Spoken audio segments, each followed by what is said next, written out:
കർത്താവായ യേശുക്രിസ്തുവിന്റെ നാമത്തിൽ എല്ലാവർക്കും സ്നേഹവന്ദനം അറിയിക്കുന്നു. കഴിഞ്ഞ ആഴ്ച നാം ചിന്തിച്ച് അവസാനിപ്പിച്ച വിഷയത്തിൻ്റെ അല്പം കൂടെ പറയാനുണ്ട്. അതിനുശേഷം തുടർന്നുള്ള വിഷയങ്ങളിലേക്ക് നമുക്ക് കടക്കാം എന്ന് ഞാൻ വിചാരിക്കും. കഴിഞ്ഞ ആഴ്ച നാം ചിന്തിക്കുകയുണ്ടായത് തിരുവത്താഴ ശുശ്രൂഷയിൽ കർത്തൃമേശയിൽ പുതിയ നിയമം എന്ന വിഷയം എന്താണ് എന്ന് ദൈവവചന വെളിച്ചത്തിൽ വിശദീകരിക്കാനാണ് ഞാൻ ശ്രമിച്ചത്.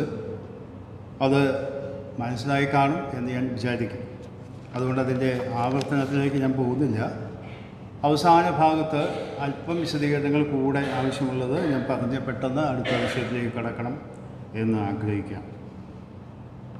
നാം ചിന്തിച്ചപ്പോൾ ഓർക്കുകയുണ്ടായി, പുതിയ നിയമം എന്ന് പറയുന്നത് പഴയ നിയമത്തിൽ ഇസ്രായേൽ ജനത്തിന് വാഗ്ദത്തം ചെയ്തതായ ഒരു അനുഗ്രഹമാണ്, ഉടമ്പടിയാണ് എന്ന്. അപ്പോൾ പുതിയ നിയമവിശ്വാസികൾ അഥവാ സഭാംഗങ്ങൾക്ക് അതിൽ എങ്ങനെയാണ് പങ്കാളിത്തമുണ്ടാകുക? അത് ഇസ്രായേൽ ജാതിക്ക് വാഗ്ദത്തം ചെയ്തതാണ് എന്നുള്ളത് ശരിയാണെങ്കിൽ കൂടെ അത് ഭാവിയിൽ സംഭവിക്കാനുള്ളതാണ് എന്ന് നാം ഓർക്കുകയുണ്ടായി. എന്നാൽ പുതിയ നിയമം നാം വായിക്കുമ്പോൾ, പുതിയ നിയമ പുസ്തകങ്ങളും ലേഖനങ്ങളൊക്കെ വായിക്കുമ്പോൾ അതിൻ്റെ വിശദീകരണം നമുക്ക് ലഭിക്കുന്നു. എന്ന് പറഞ്ഞാൽ ഞാൻ ചില കാര്യങ്ങൾ ഓർപ്പിക്കുകയുണ്ടായി. റോമാലേഖനത്തിൽ നിന്നും ഗലാത്യ ലേഖനത്തിൽ നിന്നും എഫേസ്യ ലേഖനത്തിൽ നിന്നും ചില കാര്യങ്ങൾ ഓർപ്പിക്കുകയുണ്ടായി. അതിൻ്റെ അല്പം വിശദീകരണങ്ങൾ മാത്രം ചുരുക്കി മിനിറ്റുകൊണ്ട് പറഞ്ഞ് മുമ്പോട്ട് പോകണം എന്ന് ഞാൻ ആഗ്രഹിക്കുകയാണ്. ഭാവിയിൽ സംഭവിക്കാനുള്ളതായ ഒരു വാഗ്ദത്തമാണ് ഇസ്രായേൽ ജനത്തോട് ബന്ധപ്പെട്ടാണെങ്കിലും പുതിയ നിയമവിശ്വാസികളായ നമ്മെ സംബന്ധിച്ച് കർത്തൃമേശയിൽ ആ കാര്യങ്ങൾ കർത്താവ് തന്നെ ഏൽപ്പിക്കുകയും അപ്പോസ്തലനായ പൗലോസ് അത് ആവർത്തിക്കുകയും ചെയ്തുകൊണ്ട് നാമും അതിൻ്റേതായ അനുഗ്രഹങ്ങൾ പ്രാപിക്കും എന്നുള്ളത് നമുക്ക് മനസ്സിലാക്കാനായിട്ട് സാധിക്കും. ഞാൻ കഴിഞ്ഞ ആഴ്ച ഓർപ്പിക്കുകയുണ്ടായി, ദൈവസഭ എന്ന സംവിധാനം ഒരു താൽക്കാലിക സംവിധാനമാണ്. എന്ന് പറഞ്ഞാൽ ഇസ്രായേൽ ജനത്തിൻ്റെ പുനരുദ്ധാരണം പിന്നീട് നടക്കുന്നതിൻ്റെ ഇടയ്ക്ക് കർത്താവിനെ തള്ളിപ്പറഞ്ഞ ആ കാലഘട്ടം മുതൽ ആ സമയം വരെ ഉള്ള ദൈവിക സംവിധാനമാണ് പുതിയ നിയമസഭ അല്ലെങ്കിൽ ദൈവസഭ എന്ന് പറയും. ആ ദൈവസഭയും ഈ പുതിയ നിയമ അനുഗ്രഹങ്ങളിൽ ആണ് ഉള്ളത്.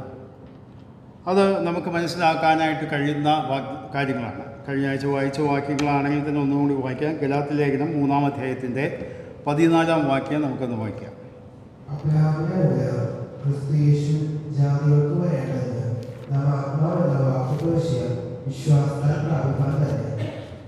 അതോട് ചേർത്ത് അതിൻ്റെ 4-ാം അധ്യായത്തിൻ്റെ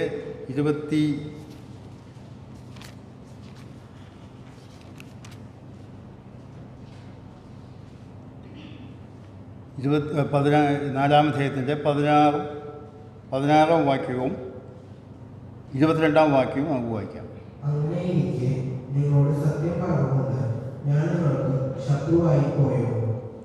അല്ല, ഗലാത്യ ലേഖനം 4-ാം അധ്യായത്തിൽ 16-ാം വാക്യം. എന്നാൽ അബ്രഹാമിനും അവൻ്റെ സന്തതിക്കും വാഗ്ദത്തങ്ങൾ ലഭിച്ചു.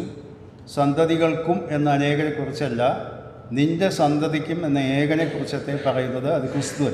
അതിന് 22-ാം വാക്യം, എങ്കിലും വിശ്വസിക്കുന്നവർക്ക് വാഗ്ദത്തം യേശു ക്രിസ്തുവിൽ വിശ്വാസത്താൽ ലഭിക്കേണ്ടതിന് തിരുവെഴുത്ത്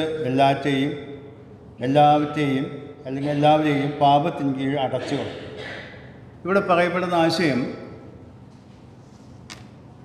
അബ്രഹാമിനും അവൻ്റെ സന്തതിക്കും വാഗ്ദത്തം ലഭിച്ചു. എന്നാൽ യേശുക്രിസ്തു എന്ന ഏകനിൽ കൂടെ, ആ വാക്ക് ഇവിടെ വളരെ പ്രസക്തമായി ശ്രദ്ധിക്കുക, വിശ്വാസത്താൽ എന്ന വാക്കാണ് അവിടെ വായിക്കുന്നത്. അപ്പോൾ അബ്രഹാം, ഇവിടെ നാം വായിക്കുന്നത് 22-ാം വാക്യത്തിൽ, വിശ്വാസത്താൽ, യേശുക്രിസ്തുവിൽ വിശ്വാസത്താൽ ലഭിക്കേണ്ടത്. അബ്രഹാം വിശ്വാസികളുടെ പിതാവാണ് എന്ന് വളരെ ശക്തമായിട്ട് പഠിപ്പിക്കുന്നുണ്ട് ലേഖനങ്ങളിൽ അപ്പോസ്തലനായ പൗലോസ്. അപ്പോൾ എങ്ങനെയാണ് ആ കാര്യം സാധിക്കുക? വിശ്വാസത്തിൻ്റെ അടിസ്ഥാനത്തിൽ അബ്രഹാമിൻ്റെ മക്കളാണ് നാം എന്ന ഒരു പുതിയ ആശയമാണ് വേദപുസ്തകത്തിൽ, പുതിയ നിയമത്തിൽ അപ്പോസ്തലനായ പൗലോസ് പഠിപ്പിക്കുന്നത്. നാം ശാരീരികമായി അല്ലെങ്കിൽ ജഡപ്രകാരം അബ്രഹാമിൻ്റെ സന്തതികളല്ല ആ വാഗ്ദത്തങ്ങൾ നമുക്കുള്ളതല്ല എങ്കിൽ കൂടെ വിശ്വാസത്താൽ നമുക്ക് അത് ലഭ്യമാകുന്നു. അതുകൊണ്ടാണ് അബ്രഹാം വിശ്വാസികളുടെ പിതാവ് എന്ന് പറയപ്പെടുന്നത്. കാരണം നമുക്കറിയാം, പഴയ നിയമത്തിൽ ഉൽപ്പത്തി പുസ്തകത്തിൽ അതൊന്നും ഇപ്പോൾ എടുത്ത് വായിക്കാൻ ഞാൻ ശ്രമിക്കുന്നില്ല. അബ്രഹാം ദൈവത്തെ വിശ്വസിച്ചു, അതവന് നീതിയായി കണക്കിട്ടു. അപ്പോൾ വിശ്വാസത്താലാണ് അബ്രഹാം നീതീകരിക്കപ്പെട്ടതും ദൈവത്താൽ അംഗീകരിക്കപ്പെട്ടതും. അതുപോലെ വിശ്വാസത്തിൻ്റെ അടിസ്ഥാനത്തിലാണ് നാമും അംഗീകരിക്കപ്പെടുന്നത്. നാം റോമാലേഖനം 5-ാം അധ്യായത്തിൽ 2-ാം വാക്യം കൊണ്ട് വായിക്കാം. റോമാലേഖനം 5-ാം അധ്യായം 2-ാം വാക്യം. നാം നിൽക്കുന്ന ഈ കൃപയിലേക്ക് നമുക്ക് അവൻ മൂലം വിശ്വാസത്താൽ പ്രവേശനവും ലഭിച്ചിരിക്കുന്നു. നാം ദൈവത്തിന്റെ പ്രത്യാശയെ പ്രശംസിക്കുന്നു. ആദ്യത്തെ ഭാഗമാണ് ഞാൻ പ്രധാനമായിട്ട് ഉദ്ദേശിക്കുന്നത്.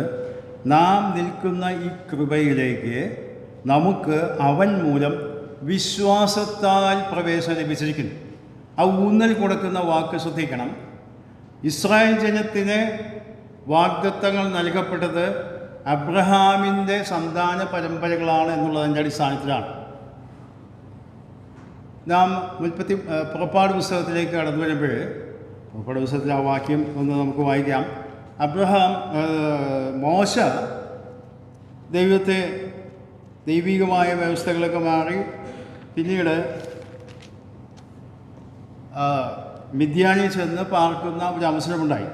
എന്നാൽ അവിടെ വെച്ച് മുൾപ്പടർപ്പിൽപ്പെട്ട ഒരു പ്രത്യേകമായ കാഴ്ച കണ്ടപ്പോൾ ദൈവം അവനോട് പറയുന്ന വാക്കാണ് പുറപ്പാട് പുസ്തകം 3-ാം അധ്യായത്തിൻ്റെ 5-ഉം 6-ഉം വാക്യം. അപ്പോൾ അവൻ, ഇങ്ങോട്ട് അടുക്കരുത്, നീ നിൽക്കുന്ന സ്ഥലം വിശുദ്ധ ഭൂമിയാകയാൽ കാലിൽ നിന്ന് ചെരുപ്പ് അഴിച്ചു കളക എന്ന് കൽപ്പിച്ചു. ഞാൻ അബ്രഹാമിന്റെ ദൈവവും ഇസഹാക്കിന്റെ ദൈവവും യാക്കോബിന്റെ ദൈവവുമായി നിന്റെ പിതാവിന്റെ ദൈവം ആകുന്നു എന്ന് അവൻ അരുളി ചെയ്തു. മോശ ദൈവത്തെ നോക്കുവാൻ ഭയപ്പെട്ട് മുഖം മൂടി. അവിടെ ശ്രദ്ധിക്കുക, അവിടെ ദൈവം തന്നെ അവതരിപ്പിക്കുന്നത് മോശയോട് പറയുന്നത്, ഞാൻ അബ്രഹാമിൻ്റെ ദൈവവും ഇസഹാക്കിൻ്റെ ദൈവവും യാക്കോബിൻ്റെ ദൈവവുമായി നിൻ്റെ പിതാവിൻ്റെ ദൈവം. അഥവാ തലമുറകളിൽ കൂടെ കൈമാറ്റം ചെയ്യപ്പെട്ടതായ വാഗ്ദത്തത്വം വിശ്വാസത്തിൻ്റെ പാതയാണ് അവിടെ കാണുന്നത്. അല്ലാതെ വ്യക്തിപരമായി ഓരോരുത്തരും നാം ഇന്ന് മനസ്സിലാക്കുന്നത് പോലെ വിശ്വാസത്തിൻ്റെ പാതയിൽ കടന്നു വന്നിട്ടല്ല ഇസ്രായേൽ മക്കളോടുള്ള വാഗ്ദത്തങ്ങൾ നിറവേറ്റപ്പെട്ടത്. അബ്രഹാമിനോട് ചെയ്ത വാഗ്ദത്തത്തിൻ്റെ അടിസ്ഥാനത്തിൽ നിൻ്റെ സന്തതി അനുഗ്രഹിക്കപ്പെടും, നിൻ്റെ സന്തതി മുഖാന്തരം അനുഗ്രഹിക്കപ്പെടും എന്നുള്ള യേശുക്രിസ്തുവിനെ കുറിച്ചാണ് എന്ന് ഗലാത്യ എഴുതിയും വായിക്കുകയുണ്ടായി. അപ്പോൾ വിശ്വാസികളായ നാം മനസ്സിലാക്കേണ്ടത് നമ്മുടെ നിലനിൽപ്പ് എന്ന് പറയുന്നത് വിശ്വാസത്തിൻ്റെ അടിസ്ഥാനത്തിലുള്ള നിലനിൽപ്പാണ്. യേശുക്രിസ്തുവിലൂടെ വിശ്വാസത്താൽ, ആ കൃപയിലുള്ള വിശ്വാസത്താലാണ് നമ്മുടെ നിലനിൽപ്പ്. എന്നാൽ പഴയ നിയമഭക്തന്മാർ അഥവാ ഇസ്രായേൽ ജനം നാം മനസ്സിലാക്കുന്ന പോലെ അബ്രഹാമിൻ്റെ ദൈവം, ഇസഹാക്കിൻ്റെ ദൈവം, യാക്കോബിൻ്റെ ദൈവം, നിൻ്റെ പിതാവിൻ്റെ ദൈവം, ആ രീതിയിലുള്ള അവതരണമാണ് നാം കാണുന്നത്. എന്നാൽ എഫേസ്യ ലേഖനം 1-ാം അധ്യായത്തിലേക്ക് കടന്നു വന്നാൽ ദൈവസഭയിലുള്ളതായ വിശ്വാസികളെ അപ്പോസ്തലൻ പൗലോസ് വിശേഷിപ്പിക്കുന്നത് എഫേസ്യ ലേഖനം 1-ാം അധ്യായത്തിൻ്റെ 3-ാം വാക്യം. സ്വർഗ്ഗത്തിലെ സകല ആത്മീയത്താലും നമ്മെ ക്രിസ്തുവിൽ അനുഗ്രഹിച്ചിരിക്കുന്ന നമ്മുടെ കർത്താവായ യേശുക്രിസ്തുവിന്റെ ദൈവവും പിതാവുമായ വാഴ്ത്തപ്പെട്ടവൻ. അവിടെ ശ്രദ്ധിക്കുക, ദൈവത്തെ അവതരിപ്പിക്കുന്നത് യേശുക്രിസ്തുവിൻ്റെ, നമ്മുടെ കർത്താവായ യേശുക്രിസ്തുവിൻ്റെ ദൈവവും പിതാവുമായവൻ എന്ന് പറഞ്ഞാൽ യേശുക്രിസ്തുവിലൂടെ ആരംഭിക്കുന്ന ഒരു ജീവിതമാണ്, ആത്മീയ ജീവിതമാണ് ദൈവമക്കൾക്ക് അല്ലെങ്കിൽ സഭായുഗത്തിൽ നമുക്ക് നൽകപ്പെട്ടിട്ടുള്ളത്. പലപ്പോഴും ഇത് ശരിയായി മനസ്സിലാക്കാതെ എല്ലാം ഇങ്ങനെ കൂട്ടിക്കലർത്തി പറയുന്ന രീതി പലരുടെ ഇടയിലും കാണാനായിട്ട് സാധിക്കും. ചിലപ്പോഴൊക്കെ പാട്ടുകളിലും പ്രസംഗങ്ങളിലും ചിന്തകളിലും പുസ്തകങ്ങളിലൊക്കെ കാണാൻ സാധിക്കും. അത് ദൈവത്തിൻ്റെ ശരിയായ വിഭജനം മനസ്സിലാക്കാത്തതുകൊണ്ട് പറയുന്നതാണ് എന്നാണ് ഞാൻ മനസ്സിലാക്കുന്നത്. ഇവിടെ വേദപുസ്തകത്തിൽ അപ്പോസ്തലൻ പൗലോസ് വളരെ വ്യക്തമായി പറയുന്നു, സ്വർഗത്തിലെ സകല ആത്മീയ അനുഗ്രഹത്താൽ, ഭൗതിക അനുഗ്രഹങ്ങളല്ല യേശുക്രിസ്തു. കാരണം ഫിലിപ്പി ലേഖനത്തിൽ നാം വായിക്കുന്നുണ്ട്, നാം പലപ്പോഴും ചരമ ശുശ്രൂഷകളൊക്കെ ഓർക്കുകയും ചെയ്യുന്ന വാക്യമാണ്, നമ്മുടെ പൗരത്വമോ സ്വർഗത്തിലാകുന്നു എന്ന് പറഞ്ഞാൽ നാം സ്വർഗീയ പൗരന്മാരാണെന്നും ഈ ഭൂമിയിൽ നമ്മൾ അന്യരും പരദേശങ്ങളും നേരിട്ട് പറഞ്ഞിട്ടുണ്ട് കർത്താവിന് വേണ്ടി കഷ്ടമനുഭവിച്ച് ജീവിക്കാൻ ബാധ്യസ്ഥരാണ് എന്ന് പറയും. പൗലോസ് പറയുന്നത് കഷ്ടമനുഭവിക്കാൻ വരം അനുഗ്രഹമായിട്ട് നൽകിയിരിക്കുന്നു എന്നാണ്. എന്നാൽ ഇസ്രായേൽ ജനത്തിൻ്റെ കാര്യത്തിൽ അങ്ങനെയെല്ലാം പറയുന്നു. അതുകൊണ്ട് നാം വ്യക്തമായിട്ട് ആ കാര്യം തിരിച്ചറിയും. ഒരു കാര്യം കൂടി ഇതോട് ചേർത്ത് പറയാം. റോമാലേഖനം 11-ാം അധ്യായത്തിൽ കഴിഞ്ഞ ആഴ്ച നാം ചിന്തിച്ചതാണ്. ഒരു വാക്യം കൂടി വായിക്കാം. റോമാലേഖനം 11-ാം അധ്യായം അതിൻ്റെ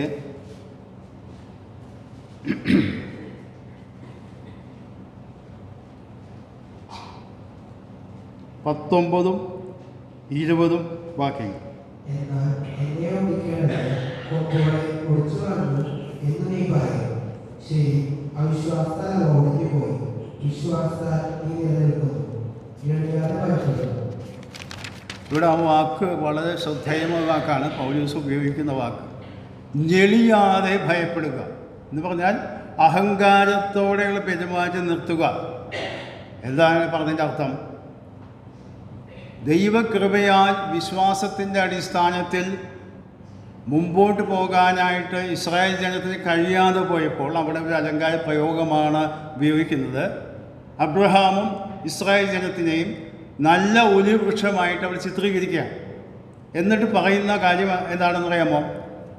വേരിൽ നിന്ന് ലഭിക്കുന്ന പോഷണത്തിനനുസരിച്ചാണ് കൊമ്പുകളിൽ ഫലം പുറപ്പെടുവിക്കുന്നത്. അത് സാധാരണ സത്യമാണ്, നമുക്കറിയാം. ഇപ്പോൾ നമുക്കറിയാം ഒരു വൃക്ഷം, ഉദാഹരണത്തിന് തെങ്ങ് കായ്ക്കുന്നില്ല, ഫലം കുറഞ്ഞു, തേങ്ങ കുറഞ്ഞാൽ നമ്മളെന്താ ചെയ്യുന്നത്? കടമാന്തി അവിടെ ആവശ്യമായ വളങ്ങൾ വെള്ളമൊക്കെ ലഭിച്ചു കഴിഞ്ഞാൽ അതിൻ്റെ ഫലമായിട്ട് ഫലം കായ്ക്കും. അപ്പോൾ ഇവിടെ പൗലോസ് സ്ഥാപിക്കുന്നത് അത്തിവൃക്ഷം എന്ന് പറഞ്ഞത്, അല്ലെങ്കിൽ ഒലിവ് വൃക്ഷം എന്ന് പറയുന്നത് അബ്രഹാമും ഇസ്രായേൽ ജനമാണ്. അപ്പോൾ അബ്രഹാമിലൂടെയുള്ള അനുഗ്രഹത്തിന് നാം പങ്കാളികളായിത്തീരുന്നത് അവിശ്വാസത്താൽ കൊമ്പുകളെ ഒടിക്കപ്പെട്ടതായ ഇസ്രായേൽ ജനത്തിന് പകരമായി നമ്മെ അതിൽ ഒട്ടിച്ചു ചേർത്തു. ഈ ഭാഗം ഞാൻ ഇന്ന് പഠിക്കാനായിട്ട് ശ്രമിച്ചപ്പോഴേ വളരെ വിശദമായി പഠിക്കേണ്ട വിഷയമാണ് ഈ ഭാഗം. അതിലേക്ക് കടക്കുന്നില്ല. സ്വാഭാവികമായ രീതിയിലുള്ള കാര്യമല്ല പൗലോസോട് പറയും. നമുക്കറിയാം, സ്വാഭാവികമായ ഒട്ടുതൈകൾ നമ്മൾ പിടിക്കും, വൃക്ഷങ്ങൾ. അതിൻ്റെ സാധാരണ ചെയ്യുന്നത് എങ്ങനെയാണ്? ഏതെങ്കിലും ഒരു ആ വകയിലുള്ളതായ ഒരു വിത്ത് നട്ട് മുളച്ച് വന്നു കഴിഞ്ഞാൽ ഫലം കായ്ക്കാൻ വേണ്ടി മുകളിൽ ഒട്ടിച്ച് ചേർക്കുന്നത് നല്ലപോലെ കായ്ക്കുന്ന മരത്തിൻ്റെ കൊമ്പാണ്, അല്ലെങ്കിൽ വൃക്ഷത്തിൻ്റെ കൊമ്പാണ് ഒട്ടിച്ചേർക്കുന്നത്. അപ്പോൾ അവിടെ വേരിനല്ല പ്രാധാന്യം, ആ മുകളിൽ ഒട്ടിച്ചിരിക്കുന്ന കൊമ്പുകളിൽ വരുന്ന വ്യത്യാസം അനുസരിച്ചാണ് ഫലം പ്രകടിക്കുക. എന്നാൽ ഇതിന് ഘടകവിരുദ്ധമായിട്ടാണ് പൗലോസ് ഇവിടെ പറയുന്നത്. ഇവിടെ പറയുന്നത് വേരുകളാണ് ഈ ഫലം പ്രകടിപ്പിക്കാൻ പ്രധാന കാരണം. അഥവാ ഇവിടെ അത് പറയുന്ന വാക്ക് ശ്രദ്ധിക്കുക. ആ വാക്ക് 18-ാം വാക്യം, കൊമ്പുകളുടെ നേരെ പ്രശംസിക്കരുത്. പ്രശംസിക്കുന്നത് നീ വേരിനെ അല്ല, നിന്നെ എത്ര ചുമക്കുന്നത് എന്ന് ഓർക്കുക. എന്നാൽ എന്നെ ഒട്ടിക്കേണ്ടതിന് കൊമ്പുകൾ ഒടിച്ചു കളഞ്ഞു എന്ന് നീ പറയും. ശരി, അവിശ്വാസത്താൽ അവ ഒടിഞ്ഞുപോയി, വിശ്വാസത്താൽ നീ നിൽക്കുന്നു. ഞെളിയാതെ ഭയപ്പെടുക എന്ന് പറഞ്ഞാൽ അഹങ്കരിക്കാതെ വിശ്വാസത്തിൻ്റെ അടിസ്ഥാനത്തിൽ കൃപയാൽ നമുക്ക് ലഭിച്ച അനുഗ്രഹമാണ് യേശു ക്രിസ്തുവിലൂടെയുള്ളതായ അനുഗ്രഹം. അത് അബ്രഹാമിൻ്റെ അനുഗ്രഹമാണെങ്കിൽ കൂടെ നമുക്ക് അത് ലഭ്യമാകുന്നു എന്നാണ് പൗലോസ് സ്ഥാപനം. ഇത് എഫേസ് ലേഖനത്തിലേക്ക് കടന്നു വരാം പെട്ടെന്ന്. 2-ാം അധ്യായത്തിൽ കഴിഞ്ഞ ആഴ്ച നമ്മളൊന്ന് ഓടിച്ച് ചിന്തിച്ചതാണ്, എങ്കിൽ കൂടെ ഒന്ന് പറഞ്ഞ് മുമ്പോട്ട് പോകാം എന്ന് വിചാരിക്കും. 2-ാം അധ്യായത്തിൽ നമ്മൾ പലപ്പോഴും ഓർക്കുന്ന കാര്യങ്ങളാണ്, നാം പലപ്പോഴും ആവർത്തിക്കുന്നതാണ്. ഇസ്രായേൽ പൗരതയോട് സംബന്ധമില്ലാത്തവരാണ്, വാഗ്ദത്തത്തിൻ്റെ നിയമങ്ങൾക്ക് അന്യരാണ്, പ്രത്യാശയില്ലാത്തവരാണ് എന്ന് ഓർത്തുകൊള്ളുവിൻ എന്നൊക്കെ പറഞ്ഞ് 13-ാം വാക്യത്തിൽ നാം ഇങ്ങനെയാണ് വായിക്കുന്നത്.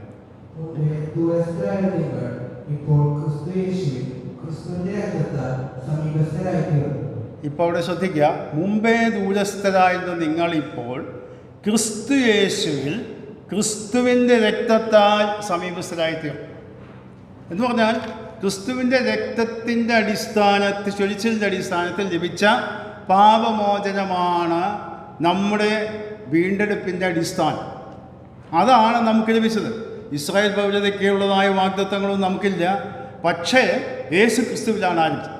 പുതിയ നിയമസഭ അല്ലെങ്കിൽ ദൈവസഭ എന്ന് പറയുന്ന ഈ കൃപാ കാലയളവിലുള്ള കാലഘട്ടത്തെ പറയുന്നതാണത്. എന്നിട്ട് അതിൻ്റെ വിശദീകരണം അടുത്ത വാക്യങ്ങളുണ്ട്. 20 മുതൽ 22 വരെയുള്ള വാക്യം വായിക്കാം.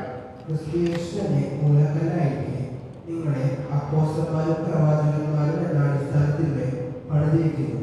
അവന്റെ കെട്ടിടം മുഴുവൻ യുക്തമായി ചേർന്ന് കർത്താവിൽ വിശുദ്ധമന്ദിരമായി വളരുന്നു. അവനെ നിങ്ങളെയും ദൈവത്തിന്റെ നിവാസമാകേണ്ടതിന് ആത്മാവിനെ ഒന്നിച്ചു കൊണ്ടുവരുന്നു. ഇവിടെ ശ്രദ്ധിക്കുക, ദൈവസഭയുടെ ആരംഭം ക്രിസ്തുയേശു മൂലക്കല്ലായിരിക്കുന്ന ഒരു കെട്ടിടത്തിൻ്റെ ചിത്രമാണ് അവിടെ വരയ്ക്കുന്നത്. അടിസ്ഥാനം അപ്പോസ്തലന്മാരും പ്രവാചകന്മാരും അങ്ങനെ പണിത് വരുന്നു എന്ന് പറഞ്ഞാൽ ദൈവസഭ, ഇന്ന് കാലത്തുള്ളതായ ദൈവസഭ ആരംഭിക്കുന്നത് യേശു ക്രിസ്തുവിലൂടെയാണ് എന്നാണ് പൗലോസ് ഇവിടെ സ്ഥാപിക്കുന്നത്. നാം ദൈവത്തിൻ്റെ ഭവനക്കാരാണ് എന്നുള്ളത് ശരിയാണെങ്കിൽ ആ ദൈവത്തിൻ്റെ ഭവനം എന്നുള്ള ആശയം ക്രിസ്തുയേശു തന്നെ മൂലക്കല്ലായിരിക്കുന്ന ദൈവഭവനത്തിലൂടെയാണ് നമുക്ക് ലഭിക്കുന്നത്. നമുക്കറിയാം, പത്രോസിൻ്റെ ലേഖനത്തിൽ പത്രോസ് ഇതേ ആശയം പറയുന്നുണ്ട്. 1 പത്രോസ് 2-ാം അധ്യായത്തിൽ നമുക്ക് വളരെ പരിചയമുള്ള വാക്യമാണ്. 1 പത്രോസ് 2-ാം അധ്യായത്തിൻ്റെ 4-5 വാക്യം. മനുഷ്യനിലേക്ക് ദൈവസന്നിധിയിൽ ശ്രേഷ്ഠവും മാന്യവുമായ ജീവനുള്ള കല്ലായ അവന്റെ അടുക്കൽ വന്നിട്ട് നിങ്ങളും ജീവനുള്ള കല്ലുകൾ എന്ന പോലെ ആത്മീയഗ്രഹമായി യേശുക്രിസ്തു മുഖാന്തരം ദൈവത്തിന്റെ പ്രസാദമുള്ള ആത്മീയയാഗം കഴിപ്പാൻ തക്ക വിശുദ്ധ പുരോഹിതവർഗമാകേണ്ടതിന് പണിയപ്പെടുന്നു. അവിടെ പറയപ്പെടുന്നു, നാം ജീവനുള്ള കല്ലുകൾ എന്ന പോലെ ആയിത്തീർന്നത് യേശു ക്രിസ്തു എന്ന അവിടെ ആ അലങ്കാര പ്രയോഗമാണ് ഉപയോഗിക്കുന്നത്. ശ്രേഷ്ഠവും മാന്യവുമായ ജീവനുള്ള കല്ലായ അവൻ്റെ അടുക്കൽ, യേശു ക്രിസ്തുവിൻ്റെ അടുക്കൽ വന്നിട്ട് നിങ്ങളും ജീവനുള്ള കല്ലുകളായി തീർന്ന് ആത്മീയ ഗൃഹമായി തീർന്നു. യേശു ക്രിസ്തു മുഖാന്തരം ദൈവത്തിന് പ്രസാദമുള്ള ആത്മീയാഗം കഴിക്കുന്ന പുരോഹിതവർഗമായി. അപ്പോൾ അപ്പോസ്തലനായ പത്രോസ് അത് വിശദീകരിക്കുന്നുണ്ട്. നാം ആത്മീയയാഗമാണ് കഴിക്കുന്നത്, ഭൗതികമായ ഇസ്രായേൽ ജനത്തിൻ്റെ പോലെയുള്ള യാഗങ്ങളല്ല, ആത്മീയയാഗം. ഇബ്രാഹിലേഖനത്തിൽ ഞാൻ വായിക്കുന്നുണ്ട്. അവിടെ ഇബ്രാഹിലേഖനം 13-ാം അധ്യായത്തിൽ നമുക്ക് വളരെ പരിചയമുള്ള വാക്യമാണല്ലോ. ഇബ്രാഹിലേഖനം 13-ാം അധ്യായത്തിൽ അവിടെ വായിക്കുന്നു 15-16 വാക്യം. അതുകൊണ്ട് അവൻ മുഖാന്തരം നാം ദൈവത്തിന് അവന്റെ നാമത്തെ ഏറ്റുപറയുക, അതിന് ഫലമെന്ന സ്തോത്രയാഗം ഇടപെടാതെ അർപ്പിക്കുക, നന്മ ചെയ്യുവാൻ കൂട്ടായ്മ കാണിക്കാൻ മറക്കരുത്. ഈ വക യാഗത്തിനല്ലോ ദൈവം പ്രസാദിക്കുന്നത്. ഇപ്പോൾ സഭാംഗങ്ങളുടെ സ്തോത്രയാഗം അല്ലെങ്കിൽ യാഗാർപ്പണം, ആത്മീയ യാഗം എന്ന് പറയുന്നത് ഇവിടെ പറയുന്നു സ്തോത്രയാഗമാണ്. അധരബലം എന്ന സ്തോത്രയാഗം. പിന്നീട് അത് ചേർത്ത് പറയുന്നു നന്മ ചെയ്യുവാനും കൂട്ടായ്മ ഈ വക യാഗത്തിലല്ലോ ദൈവം പ്രസാദിക്കും. അപ്പോൾ പഴയ നിയമയാഗ പറയപ്പെടുന്ന ലേവ്യയാഗങ്ങളുടെയൊക്കെ പ്രസക്തി അവസാനിച്ചു എന്നാണ് ഇവിടെ പറയുന്നത്. നാം എബ്രായ ലേഖനം ഇവിടെ വിശദമായി പഠിച്ചതാണ്. എബ്രായ ലേഖനത്തിൽ ഒരു കാര്യം കൂടെ ഞാൻ അത് ചേർത്ത് പറയാം. ഇവിടെ പറഞ്ഞതിനുള്ള നമ്മുടെ ശ്രദ്ധയിലുണ്ട് എന്ന് എനിക്ക് ഓർമ്മയുണ്ട്, വിചാരിക്കുന്നു. 8-ാം അധ്യായം, എബ്രായ ലേഖനം 8-ാം അധ്യായം, അതിൻ്റെ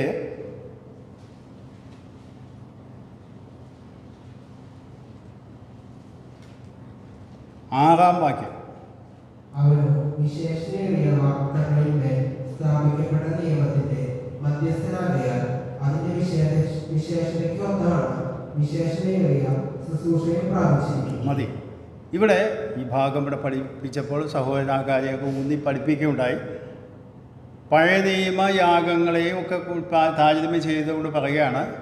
ഇപ്പോൾ ഈ ലേഖനം എഴുതിയ വ്യക്തി ആരാണെന്ന് കൃത്യമായിട്ട് അറിഞ്ഞുകൂടാ. ചിലർ പറയുന്നത് പൗലോസാണ്. അത് നമ്മുടെ പ്രധാന വിഷയമല്ല. അതിൻ്റെ വിഷയമാണ് നമ്മൾ കണക്കാക്കുന്നത് ശ്രേഷ്ഠത, യേശു ക്രിസ്തുവിൻ്റെ ശ്രേഷ്ഠത വെളിപ്പെടുത്തുന്ന കാര്യം. ഇവിടെ വിശേഷതയേറിയ എന്നതിന് ശ്രേഷ്ഠമായ വാഗ്ദത്തങ്ങളിൽ സ്ഥാപിക്കപ്പെട്ട നിയമത്തിൻ്റെ മധ്യസ്ഥനാണ് യേശു ക്രിസ്തു എന്ന് പറഞ്ഞാൽ പഴയ നിയമമായിട്ട് താരതമ്യം ചെയ്തിട്ട് പറയുന്ന ഭാഗമാണ് അത്. പിന്നെ പറയുന്നത് അതിൻ്റെ മധ്യസ്ഥനാണ് എന്ന് പറഞ്ഞാൽ കർത്താവായ യേശു ക്രിസ്തു സ്ഥാപിച്ച പുതിയ നിയമ തിരുവത്താഴ ശുശ്രൂഷയിൽ താൻ പറഞ്ഞു, എൻ്റെ രക്തത്തിൽ പുതിയ നിയമമാണ്. ഈ പുതിയ നിയമമാണ് അല്ലെങ്കിൽ പുതിയ ഉടമ്പടിയാണ്. ഞാൻ കഴിഞ്ഞ ആഴ്ച അതിൻ്റെ വിശദീകരണങ്ങൾ പറഞ്ഞു കഴിഞ്ഞുകൊണ്ട് തുടർന്ന് അതിലേക്ക് പോകാനായിട്ട് ഞാൻ ആഗ്രഹിക്കുന്നു. ഈ വിഷയം തൽക്കാലം ആ വിഷയം അവിടെ അവസാനിപ്പിച്ചിട്ടുണ്ട്. അടുത്ത വിഷയത്തിലേക്ക് ഞാൻ കിടക്കുകയാണ്. അടുത്ത വിഷയം നമുക്ക് വളരെ പരിചിതമായ വിഷയമാണ്. അതുകൊണ്ട് പെട്ടെന്ന് പറഞ്ഞു പോകാം എന്ന് ഞാൻ വിചാരിക്കും. ഗെത്സമനയിലെ കർത്താവിൻ്റെ പ്രാണവേദന അല്ലെങ്കിൽ തീവ്രവേദന എന്നതാണ് ആ വിഷയം. നമുക്ക് ആദ്യത്തെ 3 സുവിശേഷങ്ങളിലും സമാന സുവിശേഷങ്ങളിൽ ഗെത്സമനയിലുള്ളതായ സംഭവങ്ങളൊക്കെ വിശദീകരിക്കുന്നതായിട്ട് നമുക്ക് കാണാൻ സാധിക്കും. അതിന് ഞാൻ തൽക്കാലം ഒരു സുവിശേഷത്തെ മാത്രം എടുക്കട്ടെ. ലൂക്കോസിൻ്റെ സുവിശേഷം 22-ാം അധ്യായം അതിൻ്റെ 39 മുതൽ 46 വരെയുള്ള വാക്യങ്ങൾ വായിക്കാം.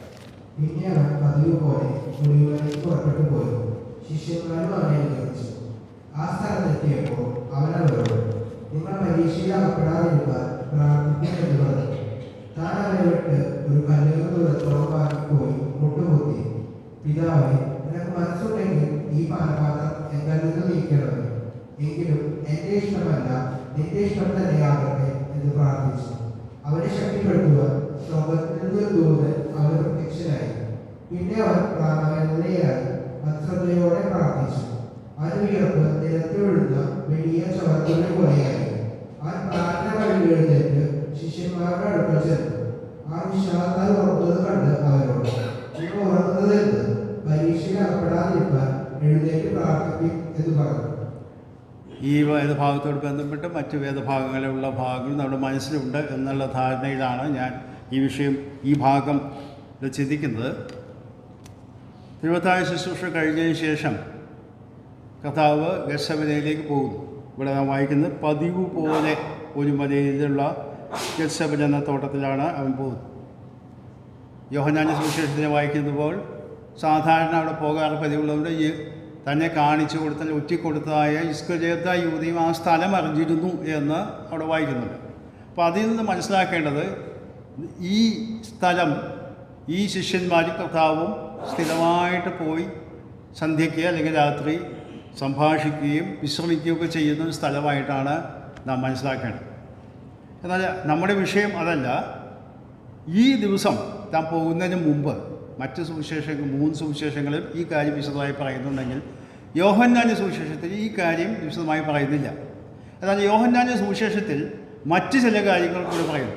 യോഹന്നാന്റെ സുവിശേഷം 13, 14, 15, 16 17-ാം അധ്യായം പ്രാർത്ഥനയാണ് നമുക്കറിയാം. ഈ ആ ഭാഗങ്ങളിൽ പറയപ്പെടുന്ന മാളികമുറിയിലെ ശുശ്രൂഷ എന്ന പേരിൽ അറിയപ്പെടുന്ന കർത്താവിൻ്റെ പ്രഭാഷണം വളരെ വിശദമായിട്ട് യോഹന്നാൻ രേഖപ്പെടുത്തിയിട്ടുണ്ട്. അവിടെ കർത്താവ് വളരെ വ്യക്തതയോടുകൂടി പറഞ്ഞു, ഞാനിതാ ക്രൂശിക്കപ്പെടാനായിട്ട് പോവുകയാണ്, ഞാൻ മാറ്റപ്പെടാൻ പോവുകയാണ്, ഇടയനെ വെട്ടാൻ പോകുന്നു, ഇടയനെ വെട്ടുമ്പോൾ ആടുകൾ ചിതറിപ്പോകും. ഇതൊക്കെ പറഞ്ഞപ്പോൾ ഈ ശിഷ്യന്മാരുടെ മനോഗതി എന്താണെന്ന് നമുക്ക് പറയാം. അവരാകെ നിരാശരായി, ദുഃഖിതരായി. അവരെ ഇതുവരെയും കൊണ്ടു നടന്നിരുന്ന എന്ന് പറഞ്ഞാൽ പല പരിമിതികളുണ്ടെങ്കിലും അവരെയൊക്കെ പ്രോത്സാഹിപ്പിച്ചും ശാസിച്ചും അങ്ങനെ പറഞ്ഞും തിരുത്തിയും ഒക്കെ കൊണ്ടു നടന്നിരുന്ന കർത്താവ് ഇപ്പോൾ അവർ മുമ്പിൽ നിന്ന് മാറ്റപ്പെടാൻ പോവുകയാണ്. അതെങ്ങനെയാണ്? വളരെ ക്രൂരമായ ഒരു മരണം അനുഭവിക്കാൻ പോകുന്നു എന്ന് വളരെ വ്യക്തതയോടുകൂടി പറഞ്ഞപ്പോൾ ശിഷ്യന്മാർ ആകെ പരവശരായി, പരിഭ്രാന്തരായി. അതുകൊണ്ടാണ് അവിടെ വായിക്കുന്നത്, നിങ്ങളുടെ ഹൃദയം കലങ്ങരുത്, ദൈവത്തിൽ വിശ്വസിക്കണം, ഞാൻ പോയാലും പരിശുദ്ധാത്മാവിനെ ഇങ്ങോട്ട് അയക്കും, സഹായകനായിട്ട് കാര്യസ്ഥനായിട്ടൊക്കെ വരും, നിങ്ങളെ വഴി നടത്തും. ഇതൊക്കെ പറഞ്ഞെങ്കിലും ശിഷ്യന്മാർക്ക് അത് ഉൾക്കൊള്ളാൻ കഴിയുന്നതിനേക്കാൾ അപ്പുറമായിരുന്നു. കാരണം ആ യഹൂദന്മാരുടെ സമൂഹത്തിൽ ഒരു ചെറിയ കൂട്ടമാണ്. കർത്താവിനോടുള്ളത് ആയ ബലത്തിലാണ് ഈ ചെറിയ സംഘം നിന്നു പോന്നിരുന്നത്. അവർ സഹായിക്കാൻ വേറെയും ചിലരൊക്കെ ശിഷ്യന്മാരായിട്ടുണ്ട് എന്ന് നമുക്കറിയാം. പക്ഷേ കർത്താവിനോട് ചേർന്ന് നിൽക്കുന്ന ഈ ചെറിയ സമൂഹം അല്ലെങ്കിൽ സംഘം ഇപ്പോൾ നാഥനില്ലാത്ത ഒരു കൂട്ടം ആളുകളായി മാറുകയാണ്. മറ്റത് ഭക്ഷണമാണെങ്കിൽ ഭക്ഷണം, പ്രതിസന്ധി വന്നാൽ കർത്താവ് നേരിടാനുണ്ട്. കടലിൽ മുങ്ങിപ്പോവാനായിട്ട് ശ്രമിച്ചപ്പോൾ അവിടെ ശാസിക്കാൻ കർത്താവുണ്ട്. ഏത് സാഹചര്യത്തിലും ഇവരെ ന്യായീകരിക്കാൻ യഹൂദന്മാർ ഇവരെ പരിഹസിക്കാൻ വന്നപ്പോഴൊക്കെ ഇവർക്ക് വേണ്ടി ന്യായം പറയാനും സ്ഥാപിക്കാനും ഒക്കെ മുൻപിൽ നിന്നതായ കർത്താവ് ഇപ്പോൾ പറയുകയാണ്, ഞാനിതാ പോവുകയാണ്, ഇനി നിങ്ങളെന്നെ കാണുകയില്ല. ഇതൊക്കെ പറഞ്ഞപ്പോൾ ഈ ശിഷ്യകാരന്മാർ ആകെ വല്ലാതായിപ്പോയി. കാരണം ഈ നാം വായിച്ച വേദഭാഗത്ത് ശ്രദ്ധിക്കുക, അവിടെ 45-ാം വാക്യത്തിൻ്റെ 2-ാം ഭാഗത്ത് നാം വായിക്കുന്നത് ശിഷ്യന്മാർ പ്രാർത്ഥന കഴിഞ്ഞ് എഴുന്നേറ്റ് ശിഷ്യന്മാരുടെ അടുക്കൽ പോന്നു. അവർ വിഷാദത്താൽ ഉറങ്ങുന്നത് കൊണ്ട് എന്ന് പറഞ്ഞാൽ മാനസികമായി തകർന്ന നിലയിൽ വിഷാദം കൊണ്ട് കർത്താവിന് ഇത്രയും ഭീകരമായ ഒരവസ്ഥയിൽ താൻ കടന്നു പോകുമ്പോഴും അവ കൂടെ നിൽക്കാനോ ആശ്വസിപ്പിക്കാനോ ഉണർന്നിരുന്ന് പ്രാർത്ഥിക്കാനോ കഴിയാതെ അവരുടെ ഹൃദയഭാരത്താൽ അവർ വിഷാദത്തിൽ തളർന്നുറങ്ങുന്ന കാര്യം. പലപ്പോഴും ഞാൻ ഈ വേദഭാഗം വായിച്ചുകൊണ്ടിരുന്നപ്പോൾ എൻ്റെ ശ്രദ്ധയിൽ കടന്നു വന്നു. നമ്മളൊക്കെ പറയും ശിഷ്യന്മാരുടെ കാര്യം എന്താ, 12 പേര് 3 പേരെ കൊണ്ടുപോയി കർത്താവ് ഇത്രയും വേദന അനുഭവിച്ച് പ്രാർത്ഥിക്കുമ്പോൾ ഒരു നേരമെങ്കിലും ഉണർന്നിരിക്കാൻ കഴിയുന്നില്ലേ എന്ന് ചോദിക്കുമ്പോഴൊക്കെ നമ്മൾ പറയും ശരിയാ, അവർ ചെയ്ത് എന്തോ ഒരു ന്യായക്കേടാ. നമ്മളൊക്കെ വേദന അനുഭവിക്കുമ്പോൾ മറ്റുള്ളവർ നമ്മോട് കൂടെ സഹായിക്കാൻ ഉണ്ടാകുന്ന ഒരു ആശ്വാസമാണ്. എന്നാൽ ഇവിടെ കർത്താവ് അതിതീവ്ര വേദനയിൽ കൂടെ കടന്നു പോകുമ്പോൾ ഈ ശിഷ്യന്മാർക്ക് അതിലൊന്നും ചിന്തിക്കാൻ കഴിയാതെ അവിടെ തളർന്നുറങ്ങുകയാണ്. കാരണം എന്താ പറയുമോ, മാനസികമായി അവർ തകർന്നു കഴിഞ്ഞു, അവരുടെ പ്രതീക്ഷയൊക്കെ അസ്തമിച്ചു. നാം ലൂക്കോസിന് സുവിശേഷം 24-ാം അധ്യായം വായിക്കുമ്പോൾ എമ്മോസിലേക്ക് പോയ ശിഷ്യന്മാർ ഇവിടെ കർത്താവ് ചോദിക്കേണ്ടത് എന്താ സംഭവം എന്ന് ചോദിക്കുമ്പോൾ അവർ വാടിയ മുഖത്തോടെ നിൽക്കുകയാണ്. അവർ പറഞ്ഞതെന്താ, ഇസ്രായേലിനെ വീണ്ടെടുക്കാനുള്ളവനാണെന്നൊക്കെ ഞങ്ങൾ പ്രതീക്ഷിച്ചത്, എന്നാൽ ഇപ്പോൾ ആ കാര്യങ്ങളൊക്കെ കഴിഞ്ഞ് അവർ ക്രൂശിച്ചു, ഇപ്പം 3-ാം ദിവസമാണ്, അവർ ഉയർത്തെഴുന്നേറ്റു എന്നൊക്കെ പറയുന്നുണ്ട്. അതായത് യാതൊരു പ്രതീക്ഷയുമില്ലാത്ത അവസ്ഥയിലേക്ക് ഈ 12 അപ്പോസ്തലന്മാർ, ഈ 11 അപ്പോസ്തലന്മാർ മാത്രമല്ല മറ്റ് ആൾക്കാരൊക്കെ ആയിത്തീർന്നതായിട്ട് നാം മനസ്സിലാക്കും. അപ്പോൾ കർത്താവിൻ്റെ ഈ അനുഭവം നടക്കുന്ന സമയത്ത് ഗെത്സമനയിൽ താൻ പ്രാർത്ഥിക്കുന്ന സമയത്ത് തന്നോട് കൂടെ ഉണർന്നിരിപ്പാൻ കഴിയാത്ത രീതിയിലായിത്തീർന്നവർ. ഞാൻ ഈ ഭാഗം വായിച്ചപ്പോൾ കർത്താവ് പലപ്പോഴും ഈ 3 പേരെയാണ് പ്രത്യേകമായ സന്ദർഭങ്ങളിലൊക്കെ തന്നോട് കൂടെ കൊണ്ടുപോയിരുന്നത്. തൻ്റെ ഇന്നർ സർക്കിൾ എന്ന് പറയാവുന്ന അല്ലെങ്കിൽ അടുത്ത് നിൽക്കുന്ന 3 പേര്. ഈ 3 പേരുടെ പ്രത്യേകത ഞാൻ മുൻപ് സൂചിപ്പിച്ചിട്ടുണ്ട്. യാക്കോബും യോഹന്നാനും കർത്താവിൻ്റെ ഇടത്തും വലത്തും ഇരിക്കാൻ അവകാശവാദം പറഞ്ഞതാണ്. എന്ന് മാത്രമല്ല, ഞാൻ ഏൽക്കുന്ന സ്നാനം ഏൽക്കാൻ കഴിയുമോ എന്ന് ചോദിച്ചപ്പോൾ കഴിയും എന്ന് അവകാശവാദം ചെയ്തതാണ്. പത്രോസ് എന്താ പറഞ്ഞത്, നിന്നോടുകൂടെ മരിക്കേണ്ടി വന്നാലും ഞാൻ തയ്യാറാണെന്ന് പറഞ്ഞതാണ്. അപ്പോൾ ഈ 3 പേരും വലിയ അവകാശവാദങ്ങൾ ഉന്നയിച്ച വ്യക്തികളാണ് ഈ 11 പേരിൽ വെച്ച്. ഈ 3 പേര്, അതായത് ഏറ്റവും ബെസ്റ്റ് എന്ന് പറയാവുന്ന ഈ 3 ശിഷ്യന്മാർ, അപ്പോസ്തലന്മാരാണ് ഇപ്പോൾ കർത്താവ് ഇതുപോലെ അതിതീവ്ര വേദനയിൽ കടന്നു പോകുമ്പോൾ അതിലൊരു കൂടെ ഇരുന്ന് പ്രാർത്ഥിക്കാനോ ഒന്ന് സഹതപിക്കാനോ അല്ലെങ്കിൽ ഒരു കൂട്ടായ്മ അനുഭവിക്കാനോ നിവൃത്തിയില്ലാത്ത അവസ്ഥയിൽ ആയിത്തീർന്നതായിട്ട് കാണും. നാം വായിച്ച വേദഭാഗത്തേക്ക് കടന്നു വരാം. അവിടെ വായിക്കുമ്പോൾ ആ ഭാഗം നമുക്ക് അവിടെ പരിചയമുള്ളതാണ്. അതുകൊണ്ട് തന്നെ പെട്ടെന്ന് വലിയ വിശദീകരണം കൂടാതെ മുമ്പോട്ട് പോകുന്നത് 3 പ്രാവശ്യം കർത്താവ് പ്രാർത്ഥിച്ചപ്പോഴെന്തൊക്കെയാണ് പറഞ്ഞത്, പിതാവേ നിനക്ക് മനസ്സുണ്ടെങ്കിൽ ഈ പാനപാത്രം എങ്കിൽ നിന്ന് നീക്കണമേ, എങ്കിലും എൻ്റെ ഇഷ്ടമല്ല നിൻ്റെ ഇഷ്ടം തന്നെ ആകട്ടെ എന്ന് പറഞ്ഞു. അവനെ ശക്തിപ്പെടുത്തുവാൻ സ്വർഗത്തിൽ നിന്നൊരു ദൂതൻ അവനെ പ്രത്യക്ഷനായി എന്ന് പറഞ്ഞാൽ അതിവ്യഥയ്യനായിട്ട് വേദനയിൽ താൻ തകർന്ന് ചിലപ്പോൾ മരിക്കുമോ എന്ന് പോലും സംശയിക്കാവുന്ന ആ വാക്കാണ്. കാരണം അടുത്ത വാചകം ശ്രദ്ധിക്കുക, പിന്നെ അവൻ പ്രാണവേദനയിലായി എന്ന് പറഞ്ഞാൽ മരണവേദനയിലായി എന്നാണ് എൻ്റെ വാക്കിൻ്റെ അർത്ഥം. അത്രയും തീവ്രമായ വേദനയിൽ കൂടെ കടന്നുപോയിട്ട് കർത്താവ് പറഞ്ഞ വാക്കാണ്, അതിശ്രദ്ധയോടെ പ്രാർത്ഥിച്ചു, അവൻ്റെ വിയർപ്പ് നിലത്ത് വീഴുന്ന വലിയ ചോരത്തുള്ളി പോയി. അതുപോലെയുള്ള മാനസിക സംഘർഷത്തിൽ കൂടെയാണ് കർത്താവ് ഇവിടെ കടന്നു പോകുന്നത്. കാരണം എന്താ അവിടെ വായിക്കുന്നത്, കഴിയുമെങ്കിൽ ഈ പാനപാത്രം എങ്കിൽ നിന്ന്. നമുക്കറിയാം ഈ പാനപാത്രം എന്ന വാക്ക് ഇവിടെ ഉപയോഗിക്കുന്നത് പഴയ നിയമത്തിലുള്ളതായ ഒരു സങ്കല്പമാണ്, ഒരു പ്രത്യേക വിഷയമാണ്. എന്ന് പറഞ്ഞാൽ പാപത്തിന് ദൈവം കൊടുക്കുന്ന ശിക്ഷ ആയിട്ടുള്ളതായ പാനപാത്രം. ചില വാക്യങ്ങൾ മാത്രം ഞാൻ നിങ്ങളെ വായിച്ച് കേൾപ്പിച്ചു തരാം. യെശയ്യാപ്രവചനം 51-ാം അധ്യായം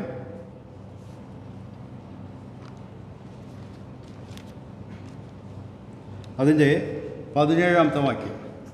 യഹോവയുടെ കയ്യിൽ നിന്ന് അവന്റെ ക്രോധത്തിന്റെ പാനപാത്രം കുടിച്ചിട്ടുള്ള യെരൂശലേമേ, ഉണരുക, ഉണരുക, എഴുന്നേറ്റ് നിൽക്കുക, ഈ പരിഭ്രമത്തിന്റെ പാനപാത്രം കൂടെ കുടിച്ചു വറ്റിച്ചു മാറിയിരിക്കുന്നു.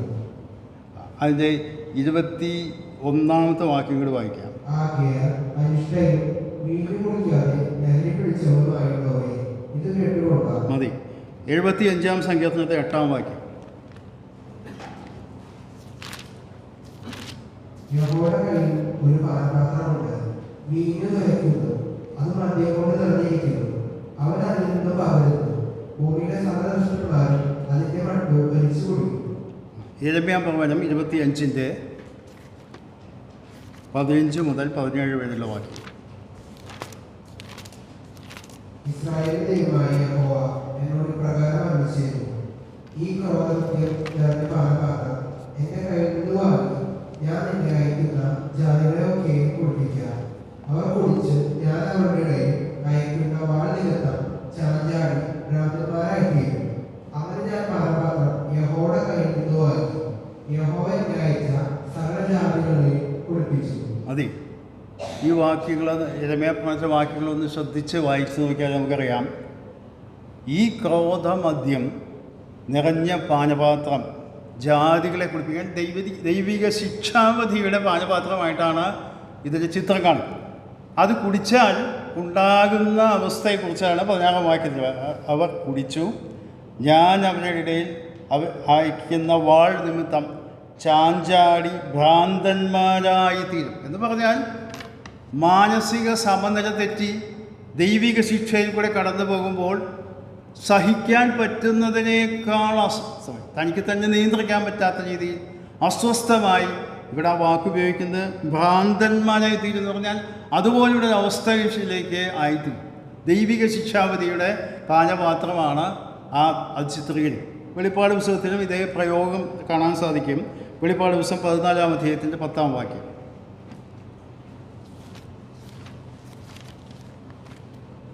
ദൈവകോപത്തിന്റെ പാത്രത്തിൽ കലർപ്പില്ലാതെ പകർന്നിരിക്കുന്ന ദൈവകോപത്തെ കുടിക്കേണ്ടി വരും.